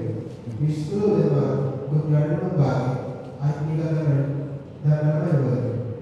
14 അധ്യായത്തിൻ്റെ 10 വാക്യത്തിൽ ദൈവകോപത്തിൻ്റെ പാത്രത്തിൽ കലർപ്പില്ലാതെ പകർന്നിരിക്കുന്ന ദൈവക്രോധ മദ്യം കുടിക്കേണ്ടി വരും. അപ്പോൾ ദൈവക്രോധമാണ് ഈ വിഷയം. അഥവാ ഈ പാനപാത്രം എന്ന് പറയുന്നത് പാപത്തിൻ്റെ ശിക്ഷാവിധിയായി ചിത്രീകരിക്കപ്പെട്ട പഴയ നിയമത്തിലും കാണിക്കപ്പെട്ടിട്ടുള്ളത് കർത്താവിനറിയാം.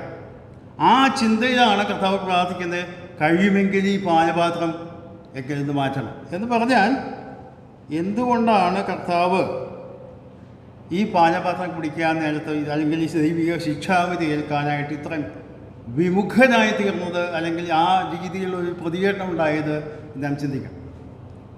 കർത്താവ് യേശുക്രിസ്തു പല സമയത്ത് പറഞ്ഞിട്ടുള്ളതാണ്, ഞാൻ ഈ ഭൂമിയിലേക്ക് വന്നത് എന്തിനാ? മനുഷ്യരുടെ പാപത്തിന് വേണ്ടി മരിക്കാനും ശിക്ഷിക്കപ്പെടുവാനും വേണ്ടിയാണ്. നമുക്കറിയാം, കർത്താവായ യേശുക്രിസ്തുവിൻ്റെ ജനനത്തിങ്കൽ യോസേഫിന് അവിടെ ദൈവത്തിൻ്റെ ദൂതൻ വന്ന് പറഞ്ഞു, അവനവരെ പാപങ്ങൾ രക്ഷിപ്പാനിരിക്കുന്നുണ്ട്, ഈ അവന് യേശുവിന് പേരാണ്. അപ്പോൾ രക്ഷകനായി വന്നതാണ് കർത്താവ്. മാത്രമല്ല, നാം ഇത് വായിക്കുമ്പോഴേ മനസ്സിലാക്കണം, പല സന്ദർഭങ്ങളിൽ കർത്താവ് തൻ്റെ സ്വന്തം വാക്കുകൾ കൊണ്ട് ഈ കാര്യം വെളിപ്പെടുത്തിയതായിട്ട് നമുക്ക് കാണാൻ സാധിക്കും. മർക്കോസിൻ്റെ സുവിശേഷം 14 അധ്യായത്തിൻ്റെ 36 വാക്യം. അപ്പോൾ പിതാവേ, നിനക്കെല്ലാം കഴിയും, ഈ പാനപാത്രം എങ്കിൽ നിന്ന് നീക്കണമേ, എങ്കിലും ഞാൻ ഇച്ഛിക്കുന്നതല്ല നീ ഇച്ഛിക്കുന്നതത്രേ ആകട്ടെ എന്ന് പറഞ്ഞു. ഇതിനോട് ചേർത്ത് ഒരു വാക്യം കൂടെ വായിക്കാം. യോഹന്നാൻ്റെ സുവിശേഷം 12 അധ്യായം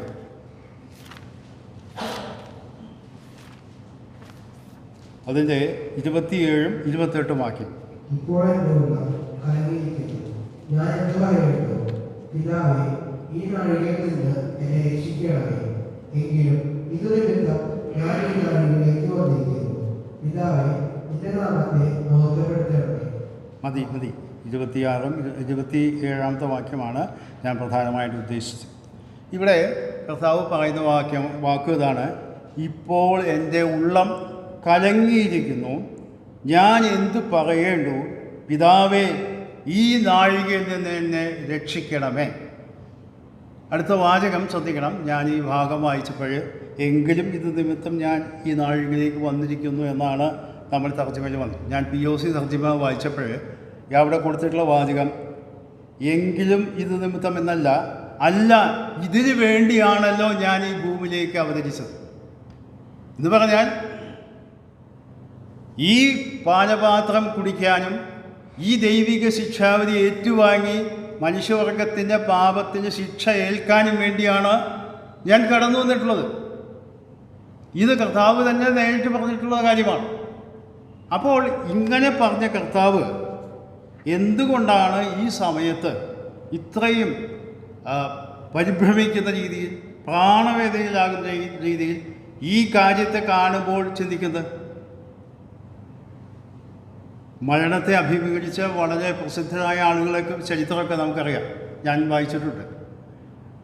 ഗ്രീക്ക് പണ്ഡിതനായിട്ടുള്ളതായ സോക്രട്ടീസിനെ കുറിച്ച് അദ്ദേഹത്തിൻ്റെ ശിഷ്യനായിരിക്കുന്ന പ്ലാറ്റോ പറഞ്ഞതായ വാചകം, സോക്രട്ടീസിനെ അന്നത്തെ ഗ്രീക്കിലത്തെ ഭരണകൂടം ജയിലിലാക്കി അവനെതിരായിട്ടുള്ള കുറ്റം യുവാക്കന്മാരെ സർക്കാരിനെതിരായിട്ട് പ്രോത്സാഹിപ്പിക്കുന്ന ചിന്താഗതി ഉണ്ടാക്കുന്നു എന്നൊക്കെ പറഞ്ഞിട്ടാണ് അവനെ വധശിക്ഷ വിധിച്ചു. വധശിക്ഷ വിധിച്ചപ്പോൾ ഹെംലോക്ക് എന്ന് പറയുന്ന ഒരു വിഷദ്രാവകമാണ് കുടിക്കാനായിട്ട് കൊടുക്കുന്നത്. ഒരു കപ്പിൽ ഈ വിഷദ്രാവകം സോക്രട്ടീസിന് കൊടുക്കുമ്പോൾ ഈ പ്ലാറ്റോ അടുത്ത് നിൽക്കുന്നുണ്ട്. യാതൊരു മനസ്സിൻ്റെ ചാഞ്ചല്യമോ മുഖഭാവന വ്യത്യാസമോ കൂടാതെ താൻ ഈ കൊടുത്തതായ വിഷദ്രാവകം ഒരു കൂസലുമില്ലാതെ കുടിക്കുന്നതായിട്ടാണ് കണ്ടത്. അപ്പോൾ ഇവൻ്റെ അനുയായികൾ പലരും നിലവിളിക്കാൻ തുടങ്ങി. അപ്പോൾ അദ്ദേഹം പറഞ്ഞ വാചകം ചരിത്രത്തെ രേഖപ്പെടുത്തിയിട്ട്, നിങ്ങൾ എന്തിനാണ് നിലവിളിക്കുന്നത്? ഞാനൊരു സത്യത്തിന് വേണ്ടിയാണ് മരിക്കുന്നത്, ധീരതയോടുകൂടി ഞാൻ നേരിടുന്നു, നിങ്ങളും ഇതുപോലെ ധീരതയോട് നേരിടണം. അപ്പോൾ ഞാൻ ചോദിക്കട്ടെ, ഈ സോക്രട്ടീസിനേക്കാളും ഭീരുവാണോ കർത്താവ്? അതാ നമുക്കറിയാം, ക്രിസ്തീയ രക്തസാക്ഷികൾ മരിച്ചപ്പോൾ അവരൊക്കെ വളരെ സന്തോഷത്തോടെയാണ് കർത്താവിന് വേണ്ടി മരിക്കാൻ തയ്യാറായത്. വളരെ ആഹ്ലാദത്തോടെയാണ് മരിച്ചത്. നമുക്ക് അപ്പോസ്തല പ്രവൃത്തികൾ ചരിത്രമൊക്കെ വായിച്ചാൽ അറിയാം. അപ്പോസ്തലനായ പൗലോസും ബർന്നബാസും അവിടെ കാരാഗൃഹത്തിൽ അടികൊണ്ട് പീഡിപ്പിക്കപ്പെട്ട് അകത്തെ തടവിൽ ആമത്തിലിട്ട് പൂട്ടിയപ്പോൾ രാത്രി എന്താ ചെയ്തത്? അവർ പാടി ദൈവത്തെ സ്തുതിച്ചു എന്നാണ് പറയുന്നത്. അപ്പോൾ അതിഭീകരമായ പീഡനത്തിൽ കൂടെ കടന്നുപോയപ്പോഴും ഇവരാരും പരാതി പറയുകയോ വേണ്ട എന്ന് പറയുകയോ ദൈവത്തോട് പ്രാർത്ഥിക്കുകയോ ചെയ്യുന്നില്ല. അത് സന്തോഷത്തോടെ ഇവരാണ് സാധിച്ചത്. പിന്നെ കർത്താവ് എന്തുകൊണ്ടാണ് ഇതിങ്ങനെ പറയാൻ കാരണം? നാം ഇത് കാര്യങ്ങൾ മനസ്സിലാക്കാനായി ശ്രമിക്കുമ്പോൾ പാപം എന്തെന്നറിയാത്ത, പാപമില്ലാത്ത ദൈവപുത്രൻ തൻ്റെ വ്യക്തിത്വത്തിൽ പാപം എന്തെന്നറിയാത്ത പുത്രൻ, ദൈവപുത്രൻ പാപമാക്കപ്പെട്ട് അതിൻ്റെ ശിക്ഷ ഏൽക്കുക എന്ന് പറഞ്ഞാൽ തൻ്റെ പരിശുദ്ധമായ മനസാക്ഷിക്ക് അല്ലെങ്കിൽ ആത്മാവിനെ ഉൾക്കൊള്ളാൻ കഴിയുന്നതിനപ്പുറമാണ്. എന്ന് പറഞ്ഞാൽ നാം മനസ്സിലാക്കണം, പാപം എന്തെന്നറിയാത്ത വ്യക്തി, പാപം ചെയ്യാത്ത വ്യക്തി, ദൈവപുത്രനായിട്ടുള്ളവൻ മനുഷ്യവർഗത്തിന് വേണ്ടി പാപമാക്കപ്പെട്ട് പാപത്തിന് ശിക്ഷ വഹിക്കുമ്പോൾ അത് വഹിക്കാൻ എന്നുള്ളത് തൻ്റെ പരിശുദ്ധമായ ആത്മാവിനെ ഉൾക്കൊള്ളാൻ കഴിയുന്നതിലും വലുതാണ്. എന്നാൽ നാം മനസ്സിലാക്കണം, അവൻ്റെ ഇച്ഛാശക്തി യാതൊരു പതർച്ചയുമില്ല. അതുകൊണ്ടാണ് നാം വായിച്ചത്, കഴിയുമെങ്കിൽ ഈ പാനപാത്രമെങ്കിലും നീക്കണം, എങ്കിലും എൻ്റെ ഇഷ്ടമല്ല നിൻ്റെ ഇഷ്ടമാകട്ടെ എന്ന് പറഞ്ഞുകൊണ്ട് പൂർണ്ണമായി പിതാവിൻ്റെ ഹിതത്തിന് കീഴ്പ്പെടാനായിട്ട് കർത്താവിന് കഴിയും. ഞാൻ ഈ വേദഭാഗങ്ങളൊക്കെ വായിച്ചുകൊണ്ടിരുന്നപ്പോൾ എൻ്റെ ശ്രദ്ധയിലേക്ക് കടന്നു വന്ന ചിന്ത എന്താണെന്നറിയാം. വളരെയധികം പീഡകളൊക്കെ മരിച്ച രക്തസാക്ഷികളെ നമുക്കറിയാം. വളരെയധികം കഷ്ടം അനുഭവിച്ച് മരിച്ച വിശ്വാസികളെയും നമുക്കറിയാം. എന്നാൽ അവരാരും മരിക്കുന്നത് ഇതുപോലെയുള്ള സാഹചര്യത്തിലല്ല. അവർക്ക് വലിയ പ്രത്യാശയുണ്ട്. കാരണം അവർ പാപികളായിരുന്നു, അവരെ രക്ഷിച്ച ദൈവപുത്രന് വേണ്ടിയാണ് അവർ മരിക്കുന്നത്. എന്നാൽ ഇവിടെ കൊരിന്ത്യർ 2 കൊരിന്ത്യർ 5-ാം അധ്യായത്തിൽ നാം വായിക്കുന്നുണ്ട്, പാപം അറിയാത്തവനെ നാം അവനെ ദൈവത്തിന് നീതിയാകേണ്ടതിന് അവൻ പാപമാക്കി അല്ലെങ്കിൽ പാപത്തിന് ശിക്ഷ ഏറ്റെടുക്കുമ്പോൾ തൻ്റെ ഉള്ളിൽ പിടയ്ക്കുകയാണ്, കഴിയുമെങ്കിൽ പിതാവേ ഈ പാനപാത്രം നീക്കണം. ഞാൻ ഈ വേദഭാഗം വായിച്ചുകൊണ്ടപ്പോൾ എനിക്ക് എന്നെ സ്പർശിച്ച 1-2 ആശയങ്ങൾ ഞാൻ നിങ്ങളോട് പങ്കുവയ്ക്കുകയാണ്. കർത്താവ് എന്നെയും നമ്മയും ഒക്കെ സ്നേഹിച്ചുകൊണ്ടാണ് ഇത്രയും ഭീകരമായ പാപത്തിൻ്റെ ശിക്ഷയായ പാനപാത്രം വൈമുഖ്യത്തോടുകൂടെ വേണ്ട എന്ന് പറഞ്ഞെങ്കിലും പൂർണ്ണമായി പിതാവിൻ്റെ ഹിതത്തിന് കീഴ്പ്പെട്ട് അത് കുടിച്ചത്. എന്നാൽ നാം കർത്താവിന് വേണ്ടി എന്തെങ്കിലും ശുശ്രൂഷകൾ ചെയ്യുമ്പോഴോ സേവനങ്ങളോ ഏർപ്പെടുമ്പോൾ ചിലപ്പോഴൊക്കെ നമ്മെ ആരെങ്കിലും അധിക്ഷേപിക്കുകയോ അല്ലെങ്കിൽ കളിയാക്കുകയോ അല്ലെങ്കിൽ ഒറ്റപ്പെടുത്തുകയോ വിമർശിക്കുകയൊക്കെ ചെയ്യുമ്പോൾ നമ്മുടേതായ സ്വയം അങ്ങോട്ട് ഉണരുകയാണ്. അതിന് പ്രതികരിക്കാൻ നാം തയ്യാറാവുകയാണ്.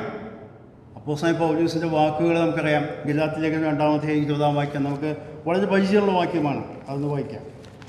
ഗലാത്യലേഖനം 2-ാം അധ്യായം അതിൻ്റെ 20-ാമത്തെ വാക്യം.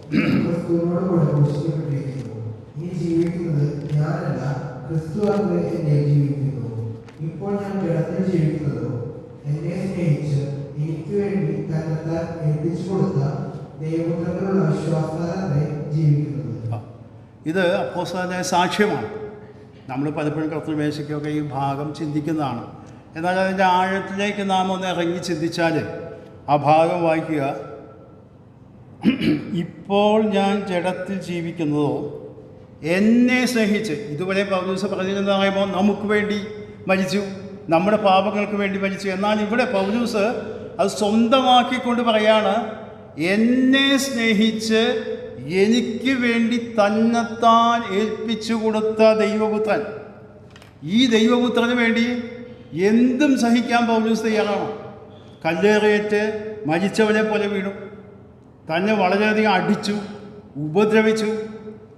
കള്ളസഹോദരന്മാരുടെ ആപത്ത് തനിക്കെതിരെ താൻ സ്ഥാപിച്ച കൊരിന്ത് സഭയിൽ തൻ്റെ പ്രവർത്തനത്താൽ സ്ഥാപിക്കപ്പെട്ട കൊരിന്ത് സഭയിൽ തനിക്കെതിരെ ശബ്ദമുയർന്ന് തൻ്റെ അപ്പോസ്തലത്വത്തെ പോലും ചോദ്യം ചെയ്ത ആ അനുഭവമൊക്കെ ഉണ്ടായപ്പോഴും പൗലോസോട് പറയുന്നത്, ഇതൊന്നും എനിക്ക് പ്രശ്നമല്ല. കാരണം ഞാൻ ഗെത്സമനയിലേക്ക് നോക്കുമ്പോൾ, കാൽവറി ക്രൂസിലേക്ക് നോക്കുമ്പോൾ എന്നെ സ്നേഹിച്ച് എനിക്ക് വേണ്ടി തന്നെത്താൻ ഏൽപ്പിച്ചു കൊടുത്ത ഒരു ദൈവപുത്രനെ ഞാൻ കാണുകയാണ്. പ്രിയമുള്ള വിശ്വാസികളെ, നമ്മുടെ ഹൃദയം ഈ സമയത്ത് അല്പമെങ്കിലും നന്ദിയുള്ളവരാണെങ്കിൽ നാം കർത്താവിനോട് എത്രമാത്രം വിധേയത്വമുള്ളവരും ദൈവത്തെ സ്തുതിക്കുന്നവരുമായിട്ട് നിൽക്കണം. ചെറിയൊരു പ്രശ്നങ്ങൾ വന്നാൽ, ചെറിയ പ്രശ്നങ്ങളെന്ന് പറഞ്ഞാൽ ജീവിതത്തിലെ പ്രശ്നങ്ങളോ അല്ലെങ്കിൽ മറ്റുള്ളവരുടെ പ്രശ്നങ്ങളോ വന്നാൽ നാം പതറുന്നവരാണ്, നാം ക്ഷീണിക്കുന്നവരാണ്. എന്നാൽ ഇവിടെ ഗെത്സമനയിലേക്ക് നോക്കിയാൽ നാം കാണുന്നത് ആ ദൈവപുത്രൻ പ്രാർത്ഥിക്കുകയാണ്, ഞാൻ പ്രാണവേദനയിലായി. പിന്നെ അവിടെ നാം വായിക്കുന്നത് അവൻ്റെ വിയർപ്പ് നിരത്ത് വീഴുന്ന വലിയ ചോരത്തുള്ളി പോലെയായി. അതിൻ്റെ വിശദാംശങ്ങളിലേക്ക് കടക്കാനായിട്ട് എനിക്ക് നിർവാഹമില്ല, കാരണം നമുക്ക് വളരെ പരിചയമുള്ള ഭാഗമാണ്. അത്രമാത്രം അവനെ ശക്തിപ്പെടുത്താൻ ഒരു ദൂതൻ പ്രത്യക്ഷമാണ്.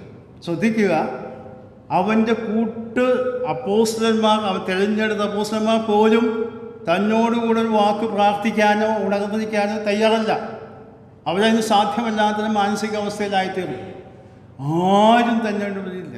തൻ്റെ മുമ്പിൽ തനിക്കറിയാം യൂദാസ്കറിയോത്ത് മറ്റുള്ളവരുമായി കടന്നു വരാൻ പോവുകയാണ്, തന്നെ കാണിച്ചു കൊടുക്കാൻ പോവുകയാണ്. നാം യോഹന്നാന്റെ സുവിശേഷം 18-ാം അധ്യായത്തിലേക്ക് കടന്നു വരുമ്പോൾ 2 വാക്ക് ഞാൻ വായിച്ച് കേൾപ്പിക്കത്തില്ല. യോഹന്നാന്റെ സുവിശേഷം 18-ാം അധ്യായം 4-ാം വാക്യവും 11-ാം വാക്യവും.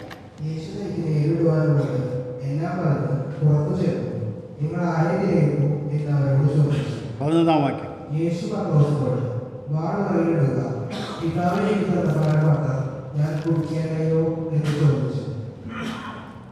ഇവിടെ ശ്രദ്ധിക്കുക, 4-ാം വാക്യത്തിൽ വായിച്ചത് തനിക്ക് നേരിടുവാനുള്ളത് എല്ലാം അറിഞ്ഞു എന്ന് പറഞ്ഞാൽ എല്ലാം തൻ്റെ മുമ്പിൽ ചിത്രം പോലെ തെളിഞ്ഞു നിൽക്കുകയാണ്. എന്നിട്ടും ധീരനായിട്ട് പോകുന്ന ഒരു കർത്താവിനെയാണ് യോഹന്നാൻ അവതരിപ്പിക്കുന്നത്. യോഹന്നാൻ ഈ ഗത്സമനെ ചിത്രം എന്നവിടെ വരച്ച് കാണിക്കുന്നില്ല. എന്നാൽ 11-ാം വാക്യത്തിൽ വായിക്കുന്നത് എന്താ? പത്രോസ് ഇപ്പോൾ വാളെടുത്ത് സംരക്ഷിക്കാൻ ശ്രമിക്കുമ്പോൾ പറയണം, നീ അതൊന്നും ചെയ്യേണ്ട. ഇത് പറയുന്നത് എന്താ? പിതാവ് എനിക്ക് തന്ന പാനപാത്രം. തൻ്റെ പിതാവിൻ്റെ ഹിതം നാം യോഹന്നാൻ സുവിശേഷം 4-ാം അധ്യായത്തിൽ ശമരി സ്ത്രീയുടെ ആ സംഭവം വായിക്കുമ്പോൾ ഞാൻ അടുത്ത് വായിക്കാനായിട്ട് ഇപ്പോൾ ശ്രമിക്കുന്നില്ല. അവർ ഭക്ഷണം കൊള്ളാനായിട്ട് ശിഷ്യന്മാർ പോയിട്ട് തിരിച്ചു വന്നപ്പോൾ കർത്താവ് അവർ ശിഷ്യന്മാർ വിചാരിച്ച് ഇവരെ ആരെങ്കിലും ഭക്ഷണം കൊണ്ടുകൊടുത്തിരിക്കും എന്ന്. അപ്പോൾ അവർ പറഞ്ഞത് എന്താ? എൻ്റെ പിതാവിൻ്റെ ഹിതം നിർവഹിക്കുന്നതാണ് എൻ്റെ ആഹാരം എന്ന് പറഞ്ഞാൽ പിതാവിൻ്റെ ഹിതം നിർവഹിക്കുക എന്നുള്ളതാണ് തൻ്റെ ആത്യന്തികമായ ലക്ഷ്യം. ഗത്സമനയിൽ താൻ പ്രാർത്ഥിച്ചു കഴിയുമെങ്കിൽ എന്ന് പറയുമ്പോൾ തന്നെ തനിക്കറിയാം താൻ കുടിക്കാതെ ഈ പാനപാത്രം നീങ്ങി പോകുകയില്ല, മനുഷ്യവർഗത്തിൻ്റെ പാപത്തിന് പരിഹാരമുണ്ടാകുകയില്ല. അതുകൊണ്ട് താൻ ഇത് കുടിച്ചേ മതിയാകൂ. മാത്രമല്ല ഇത് പിതാവ് എനിക്ക് തന്ന പാനപാത്രമാണ്. ഈ കാര്യത്തിൽ ഇവിടെ ബന്ധപ്പെട്ട് ഞാൻ ഒരു കാര്യം കൂടെ ഓർപ്പിക്കാനായിട്ട് ആഗ്രഹിക്കുകയാണ്. ഇവിടെ പിതാവും പുത്രനും തമ്മിൽ ഉള്ളതായ ബന്ധം നാം ആ ക്രൂശുമരണത്തിൽ കാണുകയാണ്. നാം പലപ്പോഴും മനസ്സിലാക്കുന്നത് ക്രൂശുമരണം കർത്താവ് അനുഭവിച്ചു, ശരിയാണ്. കാരണം പിതാവായ ദൈവം ആത്മാവായ ദൈവത്തിന് മരിക്കാൻ കഴിയുകയില്ല, തല്ലാൻ കഴിയുകയില്ല, പീഡകൾ ഏൽക്കാൻ കഴിയില്ല. മനുഷ്യാവതാരം എടുത്ത പുത്രന് മാത്രമേ മരിക്കാൻ കഴിയുകയുള്ളൂ. എന്നാൽ ആ പ്രവർത്തനത്തിൽ പിതാവിൻ്റെയും കൂടി കൈ അവിടെ വരുന്നതായിട്ട് കാണാം. പിതാവ് നൽകുന്ന പാനപാത്രമാണ് ഈ ക്രൂശുമരണം. ഈ പാപത്തിൻ്റെ ശിക്ഷ ആ പാനപാത്രം എടുത്ത് പിതാവ് കൊടുക്കുന്നതാണ്. ആലങ്കാരിക പ്രയോഗമാണെങ്കിൽ കൂടെ ആ ശിക്ഷ പിതാവാണ് പുത്രനെ ഏൽപ്പിക്കുന്നത്. അപ്പോൾ പുത്രൻ പറയുന്നത് എന്താ? പിതാവ് എനിക്ക് തന്ന പാനപാത്രമാണ്, അത് ഞാൻ കുടിക്കട്ടെ. കുടിച്ചില്ലേ ഈ ശിക്ഷ നീങ്ങിപ്പോകയിൽ മനുഷ്യവർഗത്തിൻ്റെ. അപ്പോൾ നാം മനസ്സിലാക്കേണ്ടത് വളരെ നന്ദിയോടുകൂടെ അപ്പോസ്തലനായ പൗലോസ് പറയുന്ന പോലെ എന്നെ സ്നേഹിച്ച് എനിക്ക് വേണ്ടി തന്നെത്താൻ ഏൽപ്പിച്ചു കൊടുത്ത ദൈവപുത്രൻ, ഇത് ശരിയായ അർത്ഥത്തിൽ നാം ഉൾക്കൊള്ളുമെങ്കിൽ നമ്മുടെയൊക്കെ മനോഭാവം മാറും. കർത്തൃമേശയ്ക്ക് വരുമ്പോൾ മാത്രമല്ല, ഞാൻ പറയും കർത്തൃമേശയ്ക്ക് വരുമ്പോൾ നമ്മുടെ നാവുകൾ താനെ തുറക്കും. സ്തോത്രം ചെയ്യാനോ ചിന്ത പറയാനോ ഒക്കെ നമുക്ക് കഴിയും, പ്രാർത്ഥിക്കാൻ നമുക്ക് കഴിയും. എന്നാൽ അനുദിന ജീവിതത്തിൽ നാം നേരിടുന്ന സാഹചര്യങ്ങളിൽ പിതാവ് അനുവദിച്ചിട്ടാണ് ഇതൊക്കെ എനിക്ക് സംഭവിക്കുന്നത് എന്നറിഞ്ഞ് നാം കർത്താവിനെ നോക്കിയാൽ, അതുകൊണ്ടാണ് എബ്രായർ 12-ാം അധ്യായത്തിൽ നാം ഒരു വാക്യം വായിക്കുന്നത്, നാം പലപ്പോഴും ആവർത്തിക്കുന്ന വാക്യമാണ്. എബ്രായർ 12-ാം അധ്യായത്തിൻ്റെ 2-ാം വാക്യം, 2-3 വാക്യം. വിശ്വാസത്തിനായും പൂർത്തിയുള്ളവനുമായ യേശുവിനെ നോക്കുക. തന്നെ ഉപയോഗിച്ചിരുന്ന സന്തോഷം ഓർത്ത് അവൻ അപമാനം ലക്ഷ്യമാക്കി ക്രൂശിനെ സഹിക്കുകയും ദൈവസിംഹാസനത്തിന്റെ വലത്തുഭാഗത്തിരിക്കുകയും ചെയ്തു. നിങ്ങളുടെ ഉള്ളിൽ ക്ഷീണിച്ചു നടക്കാതിരുന്നാൽ പാപികളായിട്ട് എനിക്ക് നേരിട്ട ഇങ്ങനെയുള്ള വിരോധം സഹിച്ചവരെ ധ്യാനിച്ചുകൊള്ളു. ഇവിടെ കർത്താവിനെ ധ്യാനിക്കാനായിട്ട് പറയുന്നതായ ആ ആഹ്വാനം നാം കാണുകയാണ്.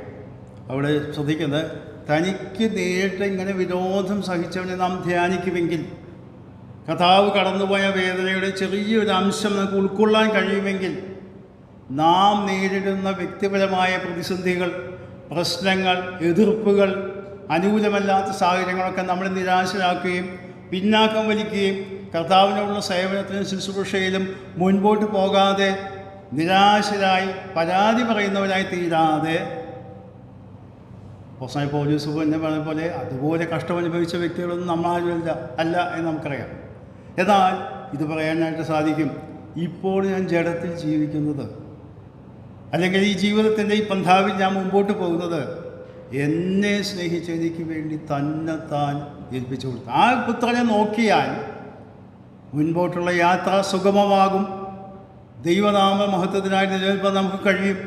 ഏത് പ്രതിസന്ധികളെയും ധീരമായി നേരിടാൻ ഈ ഗത്സമനയിലുള്ള കർത്താവ് നമ്മുടെ മുമ്പിൽ അവതരിക്കുകയാണ്. പലപ്പോഴും പല കർത്തൃമേശയ്ക്ക് ചിന്തകൾ കേൾക്കുമ്പോഴൊക്കെ പലരും പറയാറുണ്ട്, കർത്താവിനെ ക്രൂശിൽ കിടക്കുമ്പോൾ അപമാനിച്ചപ്പോൾ തനിക്ക് വലിയ ഹൃദയവേദന ഉണ്ടായി. അത് ശരിയാണ്. എന്നാൽ അതിനേക്കാൾ വലിയ ഹൃദയവേദന അനുഭവിച്ചത് ഗത്സമനയിലാണ്. ഗത്സമനയിലെ ഹൃദയവേദന പോലെയുള്ള വേദന താൻ ക്രൂശിൽ അനുഭവിച്ച നിലവിളി നമുക്കറിയാം. നാം അടുത്ത ആഴ്ച ദൈവാനുഭവിച്ച് ചിന്തിക്കും. അവിടെ അത് കാണുന്നു. പക്ഷേ തന്നെ പരിഹസിക്കുന്നവർ തല കുലിക്കുന്നത് കണ്ടപ്പോൾ യാതൊരു പ്രതികരണവും തൻ്റെ ഭാഗത്തുണ്ടായില്ല. എന്നാൽ കാൽവറി ക്രൂശിൽ താൻ അനുഭവിക്കാൻ പോകുന്ന പാനപാത്രത്തിൻ്റെ അല്ലെങ്കിൽ ശിക്ഷയുടെ കാഠിന്യം തൻ്റെ മുമ്പിൽ കടന്നു വന്നപ്പോൾ ഉണ്ടായ പ്രതികരണം പോലെ ഒരു പ്രതികരണം മറ്റൊരു രംഗത്തും തനിക്കുണ്ടായില്ല.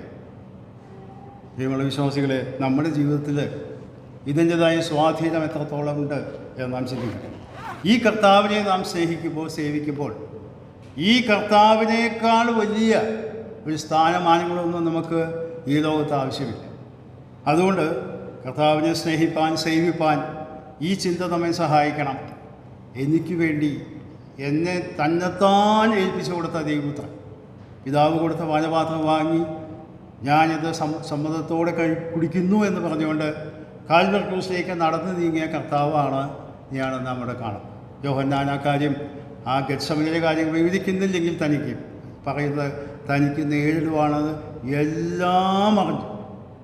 അത് മുമ്പിൽ കണ്ടുകൊണ്ടാണ് ഗെത്സമനയിൽ താൻ പ്രാർത്ഥിച്ചത്.